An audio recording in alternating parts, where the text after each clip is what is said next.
Welcome back, everybody. Now, I just talked about Amazon and their letter to shareholders and why it has me excited about the company. But Amazon is now in the news because there's a new book called The Everything War about to come out and claims to have uncovered some shady tactics that they've used to keep and increase their corporate power and overall dominance. Now, obviously, I'm a shareholder in Amazon, and spoiler alert, I added to my position this week, so clearly I'm biased on the positive side to the company. But I do think it's important to hear about things that might be going on with our stocks, so let's dig into it. Now, the book's author is Dana Mattioli, and she's a Wall Street Journal reporter who was on CNBC talking about some of the things that she found. And I'm so curious, as you've delved into this book, and maybe it's a moral question, there are a lot of tactics that Amazon uses to try to get in underneath their competitors and understand how folks are doing certain things. They're even saying that there's somebody else in some cases to find out some of this information. And I'm curious whether you think this is right or wrong, ultimately. So Amazon likes to tout all the good it does for small businesses and for consumers on its website. But what I found in investigating this company for the book is that it actually spies on its third-party sellers. It steals ideas from entrepreneurs. It has decimated retail jobs. And it gouges a lot of these third-party sellers that it holds up as an example of the small businesses that it's helping. And they say that they're customer obsessed. But what I found is they're also competitor obsessed. Right. They're misrepresenting themselves to get on rival platforms to get secrets. And that's not a normal business tactic. Okay, so she mentioned a lot here, but let's kind of recap. They spy on third-party sellers, they steal from entrepreneurs, they've decimated retail jobs, they gouge third-party sellers, and misrepresenting themselves on rival platforms in order to get secrets. And these are just kind of thrown out there in the interview, but let's make sure we understand each one. So in terms of spying on third-party sellers and stealing from entrepreneurs, this is likely about the previous reports that Amazon used data from third-party sellers to create their own Amazon Basics products, as well as claims that they met with entrepreneurs in their venture arm and were accused of using info from those meetings to again make their own products. Now, Amazon has denied these claims, saying that it would violate their own company policies and that it's not allowed. But anonymous former employee sources and others claim that it's actually happened, as well as government officials, leading at least partially to the DOJ lawsuit. Now, in terms of decimating retail jobs, this is about how Amazon and the push to e-commerce has meant fewer jobs in the retail sector, with a study saying that from 2007 to 2017, Amazon added about 324,000 jobs, while the retail sector only added 126,000 jobs, and thus they must have destroyed 198,000 jobs in the retail sector. Now look, this is probably just me having a different perspective, but I don't view technological advancement as a negative. I feel like it's part of progress, because this would be like criticizing Henry Ford for decimating the job market for horse and buggies. I don't really know about that one. Now, in terms of gouging third-party sellers, there are obviously sellers who believe Amazon's practices are unfair, and I've even had folks bring it up in the comments on other Amazon-related videos. So up to this point, it doesn't really seem to be anything new that hasn't already been put out there as open criticism to Amazon. But then this last one, misrepresenting themselves on rival platforms to get secrets, well, that sounds a little more interesting. When you talk about the tactics, and one of the ones that we were talking about at this table last week was this Big River investigation. This was a company,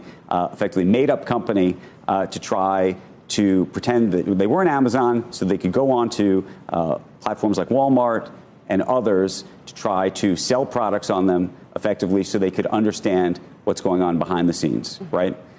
I imagine, and we were debating the morality of this, I imagine that there's a lot of folks who are always looking at their competition, trying to figure out how they work things. It would shock me if somebody at Walmart is not trying or hasn't tried at some point in the ball game to sell products on the Amazon marketplace, which is a very open marketplace. I'd be shocked if they hadn't opened an account on Shopify to see how it works, to see how quickly the shipping really takes place, to see what kind of advertising and promotion they're going to try to charge. So this is why we were sort of debating what this really, how we're supposed to feel about all this. How do you feel about it? I would say that there's competitive intelligence like secret shopping or maybe an employee sets up an account on a rival website. What Amazon did here was they set up an entire shell company. They were super secretive, and then they misrepresented themselves. They even took meetings with their rivals to get information and shared it back with Amazon executives. And I think that goes beyond the normal secret shopping or the benchmarking that a lot of companies do. And ultimately, it comes down to what they learned, how it was used, and that gets into the legality of it. And she expanded on this a bit in her Wall Street Journal article about the same topic, because it talks about how Amazon created a shell company called Big River Services International. Now, first of all, they keep calling it a shell company, even though they had business operations and they had over $1 million of sales across multiple platforms. So to me, that's technically not a shell company, even though it was meant to do market research. But starting in 2015, they had an internal effort called Project Curiosity that was meant to gather information and do research on Amazon's competitors. And to do this, they created the company Big River Services International, which would act as a legitimate third-party seller of merchandise across multiple platforms like Walmart, eBay, and even Amazon themselves, with the idea being that they would be able to compare pricing and services to see how competitive Amazon's was. Now, on the surface, this doesn't really sound all that bad to me. I think retail companies compare their prices and service to each other all the time. And even in the interview, Andrew Ross Sorkin said he'd be shocked if Walmart wasn't doing the same on Amazon's platform. And side note, I actually read the Sam Walton biography last year, and there was a specific part talking about how after he bought his very first store, how obsessed Sam was with checking out the competition across the street. He was always over there, looking at his prices, looking at his displays, looking at what was going on. He was always looking for a way to do a better job. So this type of thing really isn't all that new, and even though she's saying that it's not a normal business practice, I would argue that it actually is, and they're just doing it maybe in a slightly more sophisticated way. And now the biggest question mark in the whole article, in my opinion, was about the level of secrecy that was involved, with employees of the company going to competitor conferences and only introducing themselves as employees of Big River and not of Amazon, and how they didn't use emails or digital modes of communication to send information back and forth with other Amazon employees. Now, ultimately, we don't know why they were told to do that or not do that, but in terms of why they'd want to keep their work a secret within Amazon, Amazon said they didn't want the group to get any special treatment as a seller on Amazon.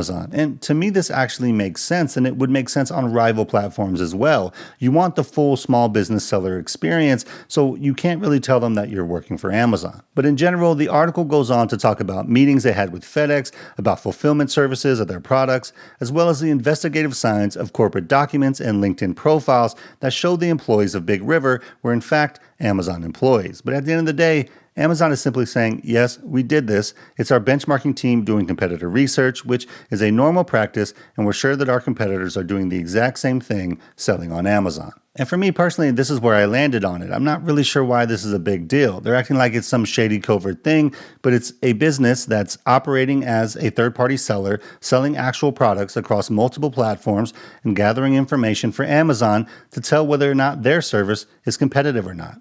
Now, I'm not an expert in corporate law, obviously, but I'm not really sure what the issue is. But other than those examples of potentially questionable research practices, Dana Mattioli also seemed critical of Amazon's claim of being customer obsessed. Okay, well, let's talk about a couple things. Let's talk about the tactics in just one second. But the customer obsession versus the competition obsession. There is an argument to be made that the customer obsession has both helped them grow their business, but has also helped consumers over the years. One of the reasons that I happen to be a Prime consumer, meaning I pay for the Prime membership and whatnot, is because I think, and maybe I'm misunderstanding it, I think for the most part I get a pretty great deal. The convenience of it is, to me, seems pretty worthwhile. And so I think to myself, this is a pretty great store. Am I misthinking this? No, I don't think you're misthinking it, but I think that most customers don't realize that 60% of what is sold on Amazon is sold by third-party sellers, and it's an unregulated bazaar. Right. And they do say that they're customer obsessed, and that it exists to a certain extent, but it also flies in the face of some of the things that they're selling.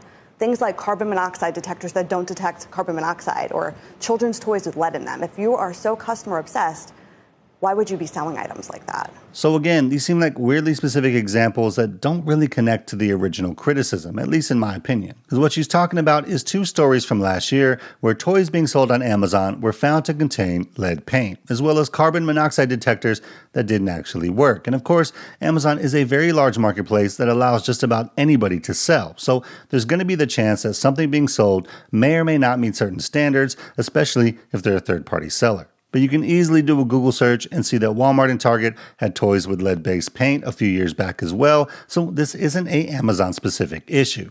And I think it's weird to say something like, how could you be a customer-obsessed company if you let this happen? I feel like she's really reaching and just trying to paint them in a negative light when these are pretty normal things for a competitive retail company. But as we know, Amazon is being sued by the DOJ in their antitrust lawsuit, and it seems like this book is hinting at some of those alleged controversial practices that are actually in the lawsuit. And Andrew Ross Sorkin asks about that next.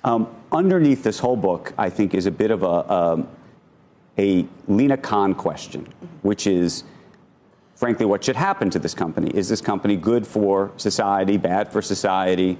And if you think it's not good for society, not good for the consumer, is it supposed to be broken up? Is it supposed to be regulated in a different way? Is it supposed to be fined if you believe that some of these things are not appropriate? Where do you land? So the FTC obviously sued Amazon for being a monopoly. Right. And if you read the lawsuit closely, they say that maybe they'd go after structural remedies, which could be a breakup of the company. But there's a question here. You know, Amazon's been around for nearly 30 years. It has all these tentacles that are market leaders. You could get into like a Standard Oil situation where you break it up and the pieces are just so big in their own right that they're market leaders that they just gain more power and they increase in value. So I think that's what the regulators are grappling with right now. Do you think it's a monopoly? Online, obviously, it has a huge market share.